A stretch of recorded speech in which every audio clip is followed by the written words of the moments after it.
آج ہم زحل یعنی شنی ہندی میں جسے کہتے ہیں اس کے بارے میں جاننے کی کوشش کرتے ہیں۔ زحل یہ آسمان پر 7 ہفتوں پر اس کا مقام ہے، یعنی 7ویں درجے پر۔ ایک برج میں 2.5 سال تک رہتا ہے اور 12 برج کا دورہ تقریباً 30 سال میں کرتا ہے۔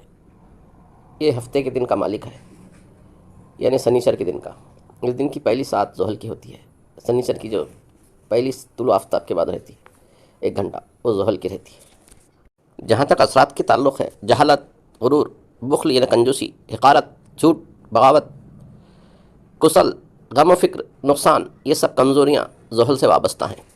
جو شخص اس ساتھ میں سفر دریا کرے غرق ہوگا۔ اس ساتھ میں نہ کپڑا خریدو، نہ پہنو، نہ کپڑا قطع کرو یا نہ کاٹو، کیونکہ اس کپڑے کے آگ میں جل جانے کا خطرہ ہوگا، یا کوئی کیڑا یا چوہا کھا جائے گا۔ اس ساتھ میں شرکت نہ کرو، نہ کسی کے درمیان اتفاق کراؤ، نہ عورتوں سے جھگڑا کرو، بادشاہ، وزیر، امیر کے پاس مت جاؤ، نہ خرید و فروخت کرو، نہ ایک جنس کو دوسری میں ملاؤ، نہ تیرے ہاتھ سے کچھ نکلے نہ نکالو، نہ کشتی پر چڑھو، نہ کشتی یا جہاز میں سامان لدواؤ، نہ سامان بلڈنگ یا عمارت کا خریدو، نہ پانی کی مٹکی یا کشتی خریدو، نہ استعمال کرو۔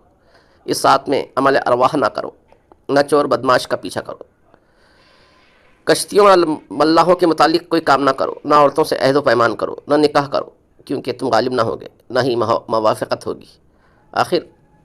آخر ایک دوسرے سے رنجیدہ خاطر رہو گے، جدائی واقع ہوگی۔